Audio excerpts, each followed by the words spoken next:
Your cat loves you. I know, sometimes it doesn't feel like it. They ignore you when you call their name, they knock your stuff off the table, they look at you like you're the most annoying creature on the planet. But here's the thing most cat owners don't realize.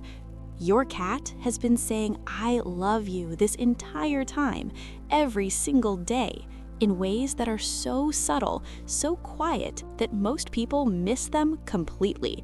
And once you know what to look for, you'll never unsee it. In this video, I'm going to show you 5 ways your cat tells you they love you from their perspective. And I promise, by the end, you're going to look at your cat completely differently.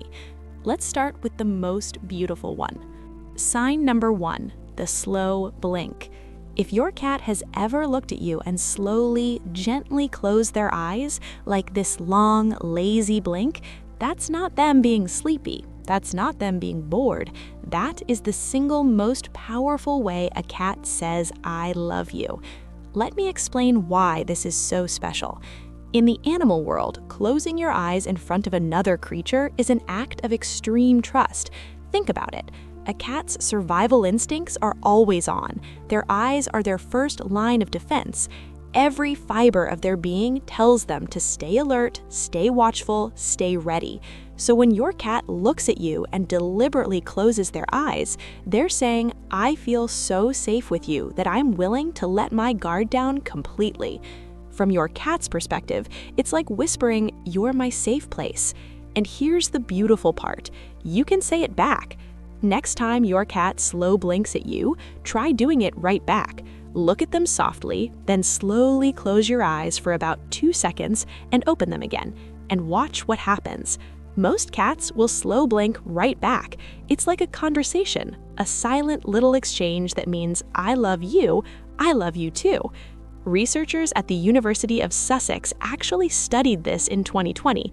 They found that cats are significantly more likely to slow blink at their owners than at strangers. And when humans slow blinked first, cats responded with slow blinks much more often. It's not random, it's real communication, and it's happening in your living room every day. A lot of people miss this because they expect cat love to look like dog love.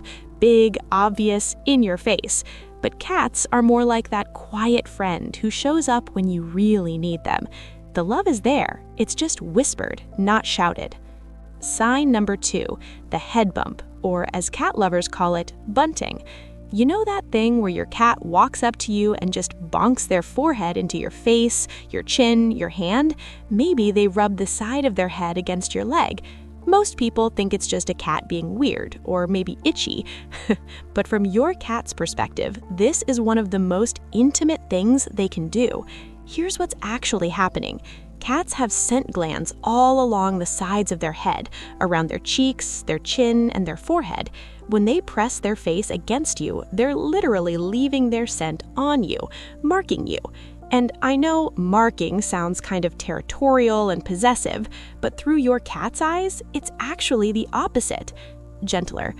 Your cat is blending their scent with yours. They're creating a shared scent profile. In the feline world, this is how family members recognize each other. Cats who live in bonded groups regularly headbutt each other to maintain their group scent. So when your cat bumps their head against you, they're not claiming ownership. They're saying, "You're my family. You're part of my group. You belong with me." And if your cat does this right when you come home, that's extra special. They missed smelling like you while you were gone. Let that sink in for a moment. Your cat missed you, and their first instinct when you walk through the door is to make sure you smell like family again. Now, here's something interesting. Not all head bumps are created equal. A quick rub against your leg might be a casual, "Hey, you're mine." But when your cat reaches up and presses their forehead directly against your forehead or your face, that's the cat equivalent of a hug. That's deep trust. That's love. Pay attention to where your cat bumps you. The closer to your face, the deeper the affection. Sign number 3, and this one confuses a lot of people. The belly show. Your cat is lying there and suddenly rolls over, stretches out, and shows you their entire belly, wide open, completely exposed. And most people think, oh, they want belly rubs. So they reach in and chop, claws, teeth, betrayal. But here's what's actually going on, and it's way more beautiful than you think. When your cat shows you their belly, they're not asking you to touch it. They're showing you that they trust you with the most vulnerable part of their body. Think about what the belly is for a cat. It's where all their vital organs are. In the wild, a cat would never, ever expose their belly unless they felt 100% safe. It's the most unprotected position they can be in. So from your cat's perspective, rolling over in front of you is like saying, I trust you with my life. I know you won't hurt me. It's not an invitation, it's a declaration. And this is why so many cats bite when you touch their belly after they show it. They weren't asking for a rub, they were giving you a compliment. And when you reach for the belly, their instincts kick in because even though they trust you, that reflex is millions of years old. So what should you do instead? Next time your cat shows you their belly, just appreciate the moment. Acknowledge it. You can say something sweet to them, give them a slow blink, or gently scratch their chin instead. Let them know you see the gift they're giving you, without triggering that ancient reflex. It's one of those beautiful cat communication moments that gets completely misunderstood. Your cat was trying to tell you something profound, and the whole time we were just reaching for the fluffy trap. And honestly, once you understand this, you'll stop feeling betrayed by the belly trap and start feeling honored by it. Sign number 4, the gift bringer. This one might surprise you. The gifts. Yes, I'm talking about those moments when your cat brings you things. Maybe a toy mouse, maybe an actual mouse, maybe a leaf, a sock, or something truly mysterious they found under the couch. I know the dead bird on the doorstep doesn't feel like a love letter, but from your cat's perspective, it absolutely is.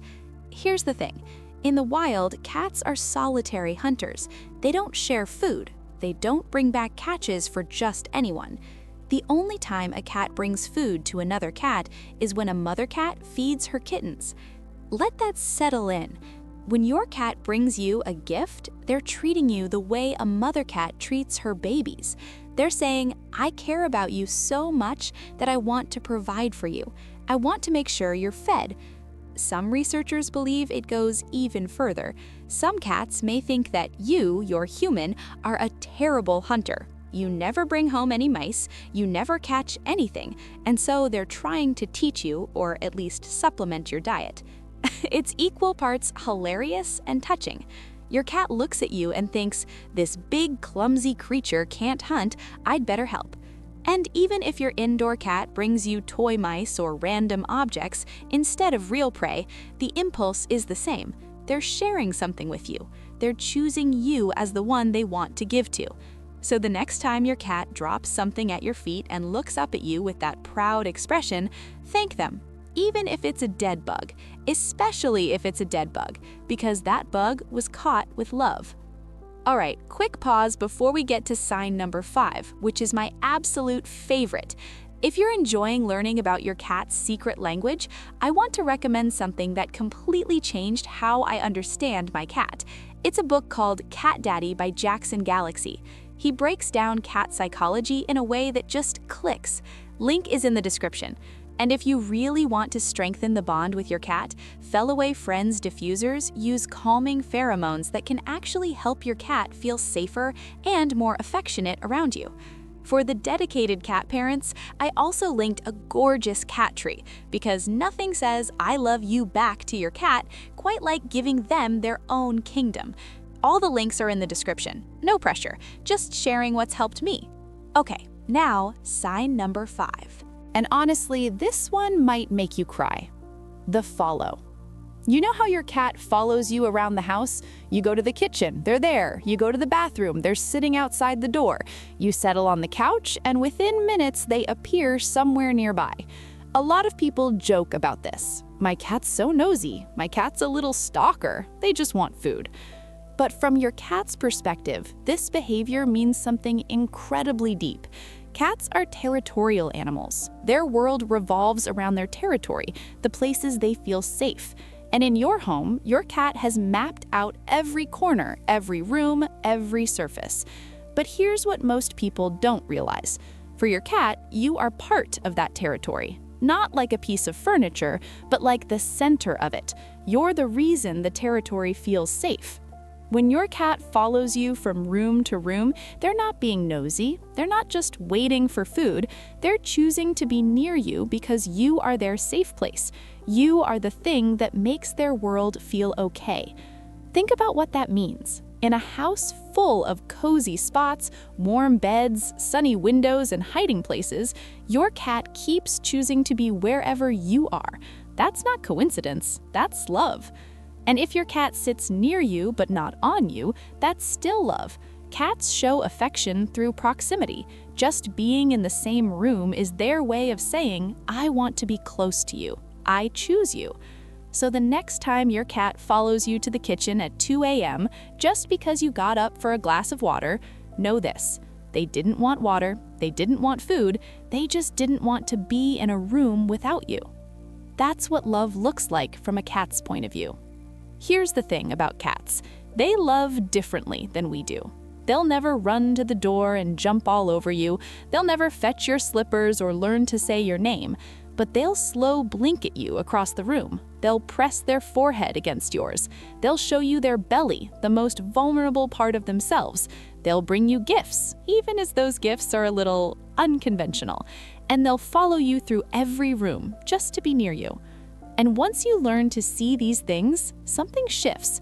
You realize your cat has been saying, I love you all along, every single day, in their own quiet, beautiful way. You just had to learn to listen. So tonight, when your cat slow blinks at you, blink back. When they bump their head against you, lean in. When they follow you around, let them come along. Because every one of those moments is a little love letter, and your cat's been writing them your whole life together. If this video helped you understand your cat a little better, hit that subscribe button so we can keep exploring the beautiful world of cat psychology together. I make videos every week that help you see life through your cat's eyes. And drop a comment telling me, which of these 5 signs does your cat do the most? I'd love to hear your stories. Thanks for watching. Give your cat an extra slow blink tonight. They'll know exactly what it means.